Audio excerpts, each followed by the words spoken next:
Reis de Portugal, um podcast que conta as histórias, as aventuras e as conquistas dos reis portugueses.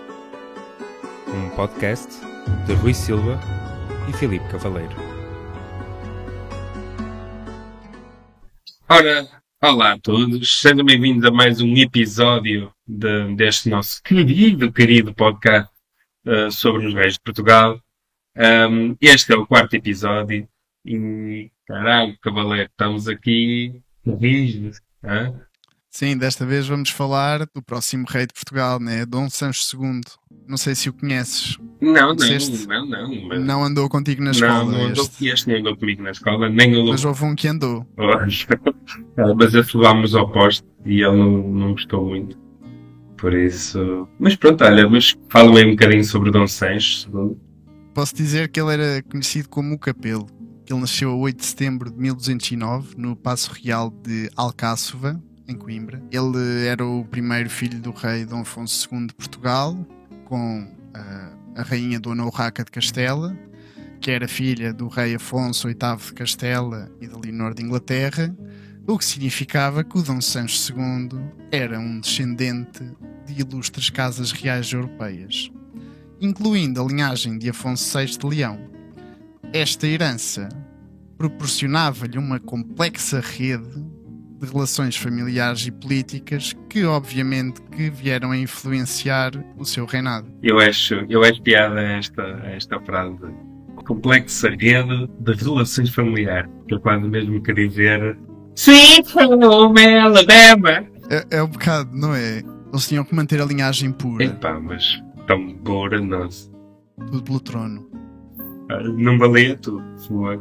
Mas olha, diz-me uma coisa. Tu sabias que o apelido Capelo de Dom Sancho II tem origem na palavra portuguesa Capelo, sabia.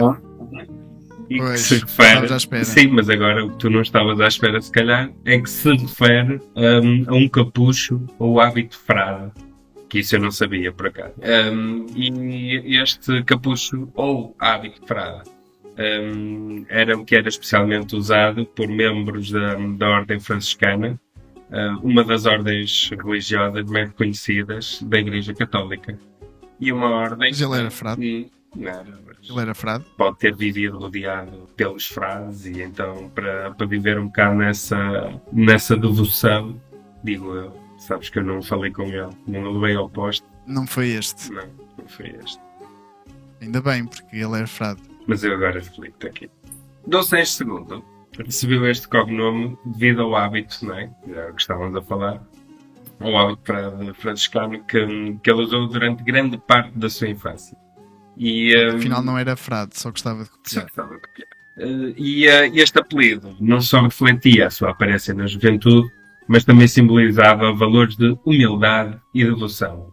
Embora na realidade o seu reinado tenha ficado marcado por desafios e por grandes desafios políticos e de conflitos.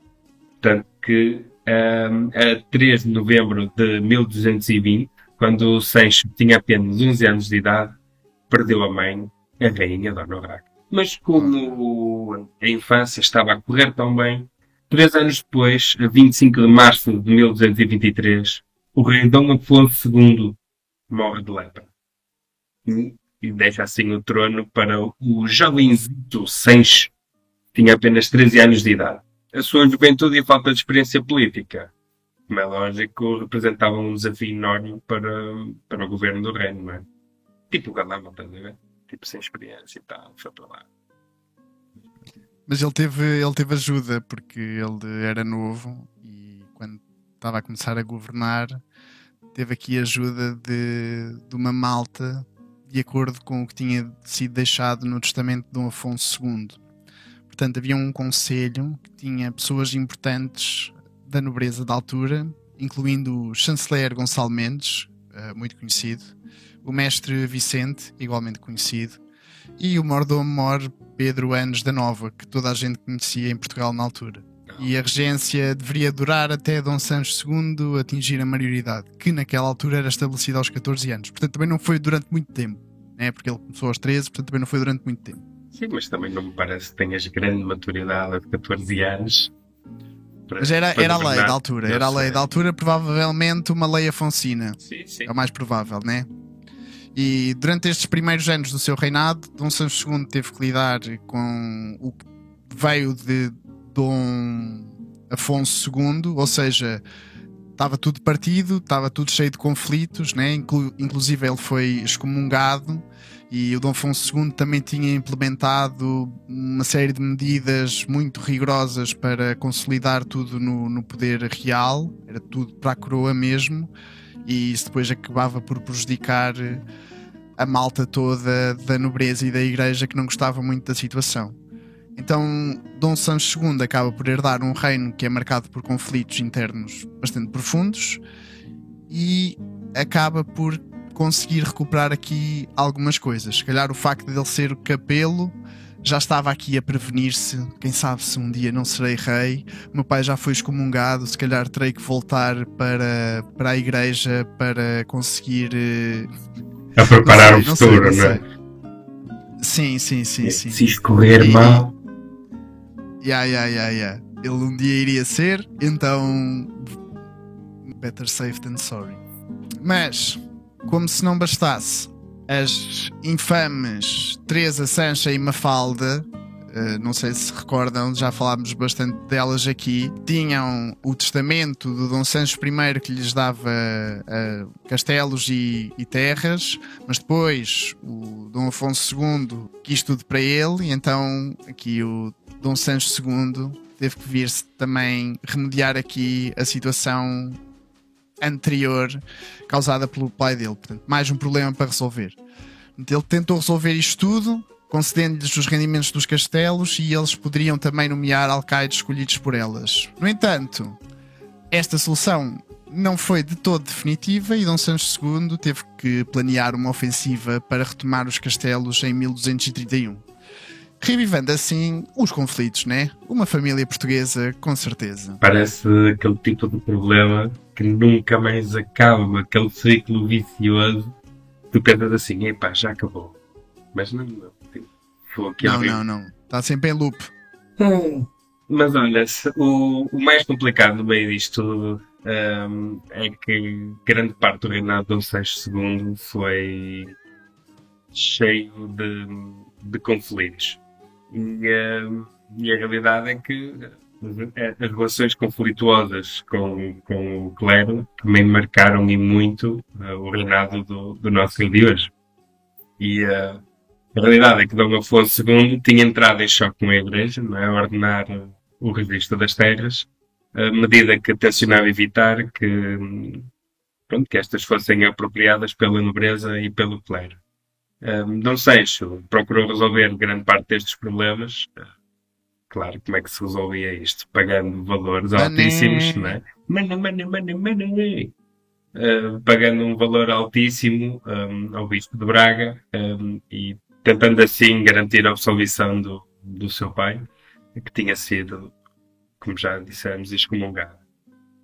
Pronto, mas no entanto os choques com o arcebispo de Braga e os bispos de Lisboa, Porto e Guarda continuaram, devido depois ao desrespeito dos funcionários do rei pelos direitos da igreja. Ele, logo no início do seu reinado, ele tentou interceder junto do Papa para anular a interdição do reino, que tinha sido imposta durante o reinado do pai dele, do Afonso II, e em 1225 o Papa Honório III emitiu uma bula que confirmava, mais uma vez, o reino de Portugal, o que ajudou a melhorar temporariamente a relação com a Igreja. A expansão territorial durante o reinado de Dom Sancho I também é um tópico complexo e é marcado por algumas conquistas notáveis no contexto da Reconquista. Apesar das dificuldades internas e dos conflitos que já falámos com a Igreja, este período viu a anexação de vários territórios importantes, e principalmente para o sul do país, graças à atuação das ordens militares e ao apoio papal. Portanto, nós tínhamos aumentado já um bocadinho as fronteiras do reino, mas era um bocadinho mais para o interior, e agora estamos a começar uma expansão mais para o sul. O processo destas terras que estavam ocupadas pelos mouros continuava a ser um objetivo primordial, e este movimento que estava a acontecer com a Igreja Católica toda queria expulsar os muçulmanos da Península Ibérica. E no caso do Portugal, isto significava avançar para o sul em direção ao Alentejo e ao Algarve. Eles estavam mesmo com vontade de arrancar os mouros daqui. Acho que foi aqui que começaram aquela música do Mata o mouro, dá-lhe um estouro. Será que foi? Eu nunca ouvi essa Nunca música. Nota-se. Eu acho que é ilegal nos dias de hoje essa música. É ilegal nos dias de hoje? Eu diria. O que é que eu não diria. é ilegal nos dias Não é de hoje? muito... Não é muito respeituosa, né? Opa, sabes que nós aqui no Norte temos uma cena que a partir do Rio Douro, ou aliás, a partir da Ponta do Freixo ou da Ponta da Rábida, já é sul, estás a ver? Por isso é tudo moraria. Pronto, João Mouro. Vá, estou a brincar contigo. Ora bem, agora temos que falar de um apoio muito importante por grande parte dos reis para Portugal, e mesmo no contexto da Reconquista. Uma ordem que teve, várias ordens que tiveram um papel crucial nestas caminhadas, nesta ordem militar. E como eu estava a dizer, e como vamos ver mais à frente, as ordens militares desempenharam sempre um papel importantíssimo nas conquistas territoriais, principalmente durante o reinado de Dom Sancho II. E estas ordens, para teres um bocadinho de noção, eles combinavam uma vida de monge com o serviço militar. E eram incentivadas e apoiadas pelo Papa, que oferecia indulgências, e indulgências é uma espécie de perdão, e proteção contra a excomunhão aos cavaleiros que participassem, o que é que se passa com as sílabas hoje? Que participassem nas campanhas da Reconquista.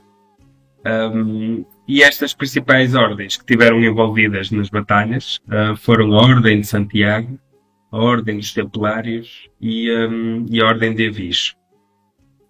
será que as três faziam uma combinação que era a SAT? Não, neste caso, mas neste caso era Arranjaram tipo a depois o STAR. W. Era STAR. Ok, mas eu estava a pensar na SWAT, só faltava o W. Sim, mas não. Era a STAR na altura. Ora bem, principais conquistas. Isto para termos um bocadinho aqui a noção do papel do Dom Sancho II, ou pelo menos no reinado de Dom Sancho II. Uma das primeiras conquistas significativas foi Elvas, que foi finalmente tomada em 1230. Já tinha havido uma tentativa em 1226, mas não tinha sido bem sucedida. Só que, no entanto, em 1230, o Castelo de Elvas foi capturado quase sem resistência.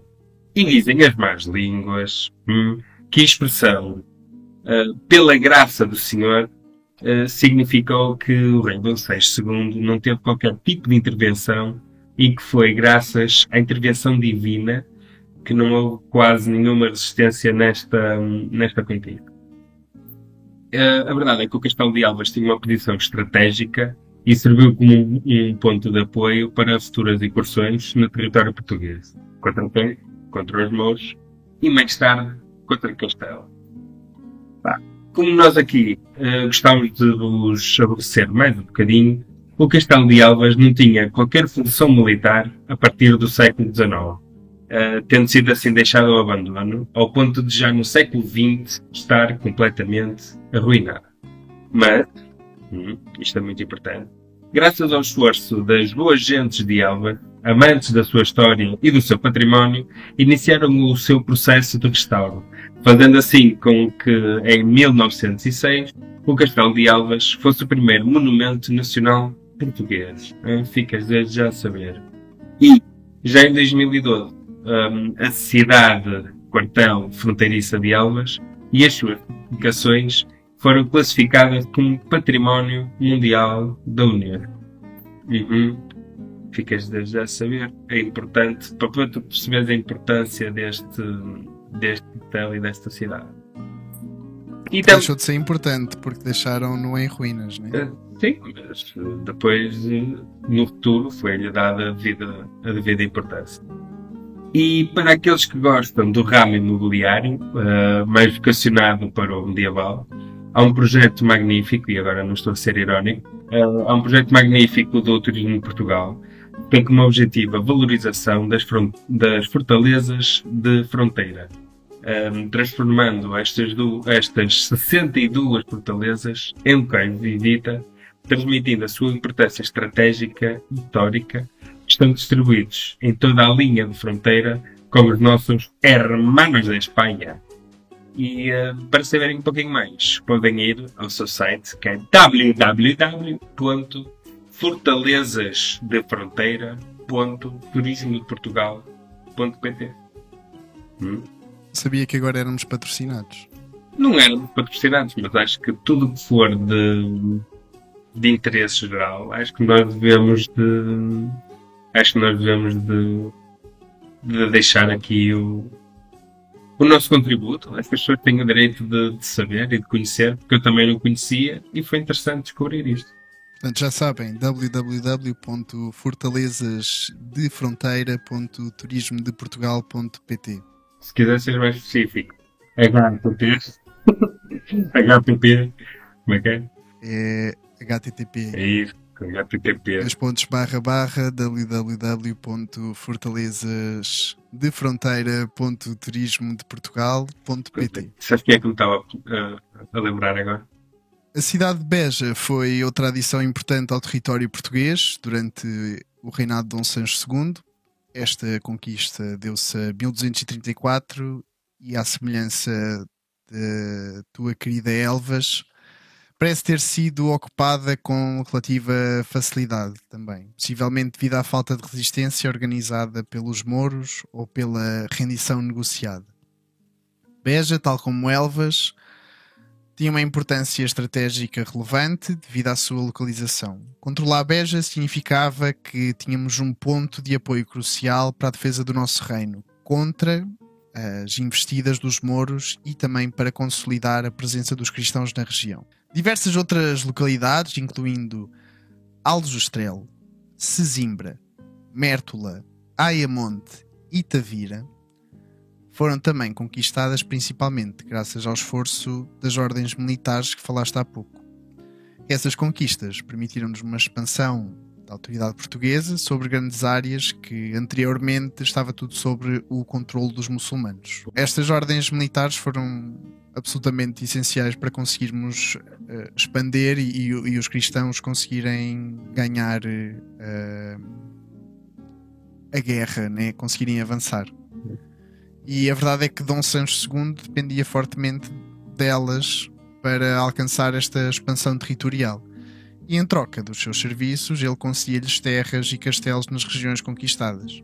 Portanto, estas ordens não lutavam só contra os mouros, mas depois também acabavam por ficar por lá, povoar e administrar as novas terras, o que significava que também iam ficar lá para as defender. Portanto, era bom para toda a gente. O Papa Gregório IX desempenhou um papel importante ao conceder a Dom Sancho II uma espécie de proteção contra a excomunhão, desde que ele continuasse a guerra contra os muçulmanos. Esta política papal garantia-lhe que, mesmo com os conflitos internos todos que houve e com a excomunhão iminente, que Dom Sancho II pudesse continuar com as suas campanhas de conquista e expansão do território dele. É um bocado irónico, não é? Ou seja, tanta proteção por parte da Igreja e mesmo assim os reis faziam questão de continuar a rebaixar a Igreja e de... Eram interesses. Ora bem, e apesar das conquistas territoriais, o reinado de Dom Sancho continuou fortemente afetado pelas relações azedas com a nobreza e com a Igreja. O rei, como já o Filipe falou um bocado, apesar dessa imunidade, enfrentou excomunhões e interditos, o que enfraqueceu e muito a sua autoridade e dificultou a governação do reino. Em particular, os conflitos com o clero português, que incluíam disputas com os bispos de Lisboa e Porto, resultaram em várias e grandes crises políticas e militares. Só que nem tudo o que no início é bom tem que ser bom até ao fim. E esta dependência de Dom Sancho nas ordens militares teve implicações a longo prazo para o reino. Porque, embora estas ordens ajudassem a expandir o território, significava também que grande parte das terras conquistadas estava sob o controle destas ordens. E isto limitava muito o controle direto do rei sobre estas áreas, não é? Ou seja, tanto trabalhinho com a centralização do poder, e lá se foi esse trabalho todo. Mas apesar dos problemas internos, as conquistas de Dom Seixo II ajudaram a estabelecer uma base mais forte para futuras expansões. O sucesso na reconquista de territórios no sul de Portugal permitiu ao reino consolidar e fortalecer as suas fronteiras e ir preparando o caminho para campanhas posteriores dos seus sucessores, especialmente para Dom Afonso III, que iria completar a conquista do Algarve. Ele casou-se. Foda-se, isso vai dar mal. A palavra casou-se. Ele casou-se com Dona Mécia Lopes de Haro, que isto foi por volta de 1241 e era mais uma aliança política, como todos os casamentos de reis, né? Isto era uma união com uma nobre castelhana de uma família influente, portanto ele queria fortalecer a sua posição e criar laços mais estreitos com Castela, que era aqui o vizinho mais poderoso que estava aqui ao ladinho, e queria um aliado bom para as disputas internas, e nada melhor do que um casamento com uma pessoa de lá, né? Mas, para variar, controverso. A oposição da Igreja. A Igreja Católica, representada pelo Papa, opôs-se a este casamento. Não estava nada à espera. É verdade. Não está. Sabes porquê? Então. Dom Sancho II já estava excomungado. Fui apanhar surpresa. Não, é proteção de excomungação, depois excomungação, depois já estava, depois já não estava. Mas, para além disso, a Mécia era suspeita de ser uma mulher divorciada. Isto ia contra os preceitos eclesiásticos da época. Depois, impopularidade entre a nobreza. Também não estava nada à espera. Muitos nobres portugueses também não queriam este casamento, porque isto era só Dom Sancho II a tentar aumentar o seu poder de influência através de alianças estrangeiras, o que depois podia enfraquecer a nossa autonomia cá dos nobres do sítio. E por fim, crise de liderança, porque este casamento contribuiu para uma crise de liderança que marcou o final do reinado de Dom Sancho II. Portanto, a oposição ao rei aumentou e a situação política tornou-se cada vez mais instável.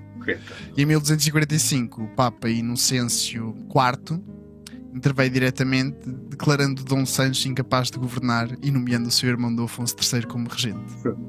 Já reparaste que os Papas, ultimamente, têm andado sempre a intervir diretamente com o rei de Portugal? Isto é incrível. É verdade. Que obsessão. É verdade. Também não ajuda nada, não é? Os Papas andarem neste saltimbanco, não é? Preciso da tua ajuda, mas eu quero poder, mas eu preciso da tua ajuda. Se calhar tinham razões para isso, não sei. Portugal também era um reino mais recente, né? Claro. É diferente. E a verdade é que estas tensões internas e a pressão da Igreja, como estávamos a falar, culminaram na intervenção do infante Dom Afonso III, que, só por acaso, era irmão de Dom Seixo II. E Afonso partiu para a França, onde se tornou vassalo do rei Luís IX e casou-se com a viúva Condessa de Bolonha em 1239. Em 24 de julho de 1245, o Papa Inocêncio IV emitiu a bula Grandi non immerito, justificando a destituição do Sancho II devido à sua falta de devoção à Santa Fé e negligência na administração da justiça. E esta bula nomeava assim Afonso III como regente do reino. Ou seja, basicamente foi uma bula que o chamou de incompetente. Quase assim no género. Escândalo. No dia 6 de setembro de 1245, Dom Afonso reuniu-se em Paris com dignitários eclesiásticos e membros da nobreza portuguesa, jurando assim respeitar os direitos da Igreja e preservar os bons costumes. Dom Afonso abdicou então das suas terras francesas e chegou a Lisboa já nos últimos dias de 1245, encontrando o reino em guerra civil. Gradualmente, Dom Afonso foi eliminando as forças leais de Dom Sancho II, que ainda contava com o apoio por parte de alguma parte da nobreza e de Fernando III de Castela e Leão. No entanto, os exércitos comandados pelo infante Afonso X, filho de Dom Fernando III, retiraram-se do território português em 1247, permitindo assim a vitória de Afonso de Bolonha. E como quem é rei também falece, a morte de Dom Sancho II é no dia 4 de janeiro de 1248 em Toledo.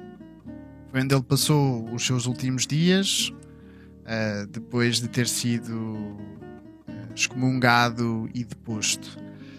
Provavelmente morreu de causas naturais, embora os detalhes sobre isto, ou sobre a causa específica da sua morte, não estão amplamente documentados, e a falta também dos registros médicos ou relatos detalhados acabam por tornar aqui um bocadinho difícil de determinar qual é que foi mesmo a causa da morte dele.